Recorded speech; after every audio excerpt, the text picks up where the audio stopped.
Você já parou para imaginar como uma máquina de mineração gigantesca, tão grande quanto um prédio, consegue sair da fábrica e chegar até o meio de uma mina remota no interior do país? Afinal, não dá para simplesmente colocar uma dessas no baú de um caminhão, e muito menos ligar o motor e dirigir pela estrada. Hoje vamos mergulhar nesse mundo impressionante e pouco conhecido.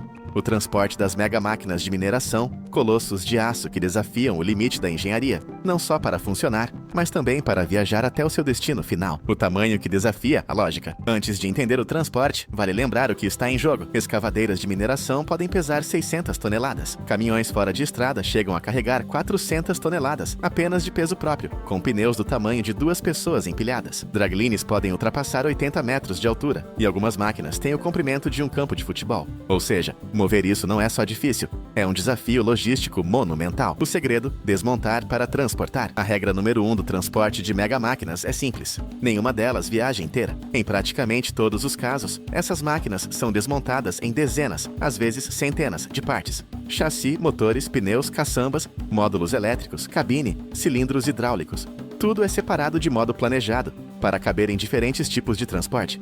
Por quê? Porque estradas, túneis, pontes e curvas têm limites de largura, altura e peso.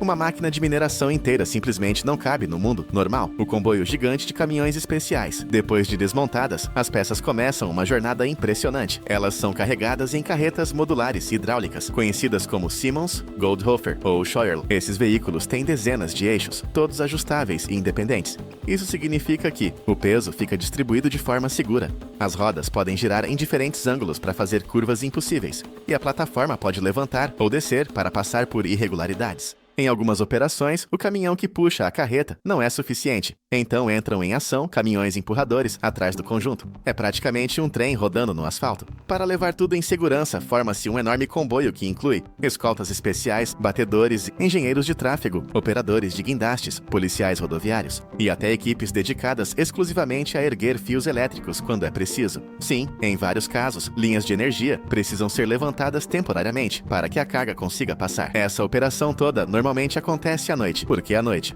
Porque o fluxo de veículos diminui e, com isso, reduz-se o risco de acidentes, libera-se espaço para manobras lentas e facilita-se o bloqueio temporário de vias. É comum que uma peça gigantesca viaje a menos de 10 km por hora, exigindo horas ou até dias para percorrer trajetos de poucos quilômetros. Quando a estrada acaba, transporte por ferrovia. Se a mina fica muito distante, outra etapa entra em ação: o transporte ferroviário. Trem não tem pressa, mas tem força e, acima de tudo, tem capacidade de carga. Plataformas especiais são montadas em vagões reforçados. Partes mais pesadas, como motores e estruturas principais, seguem trilhos até o ponto mais próximo possível da mina. Daí retornam para o comboio gigante de caminhões. E quando nem estrada, nem trilho ajudam, o céu entra em cena. Para peças mais leves, entre aspas, de 20, 30 ou até 60 toneladas, existe outra solução: aviões de carga colossais. O Antonov AN-124 e o lendário AN-225, quando ainda estava operacional, já transportaram partes de caminhões e escavadeiras de mineração. É impressionante assistir. Guindastes posicionam a carga, ela desliza por rampas hidráulicas e o avião fecha a porta como quem guarda uma mala na viagem de fim de ano. Por via marítima, navios que carregam cidades inteiras. Se a máquina deve cruzar oceanos, entram os navios de carga pesada, que transportam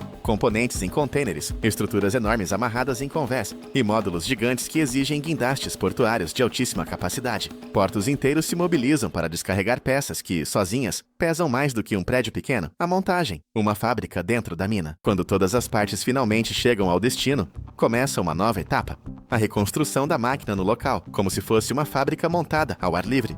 Guindastes enormes erguem módulos que pesam mais do que qualquer caminhão urbano poderia carregar. Equipes especializadas remontam tudo com precisão milimétrica.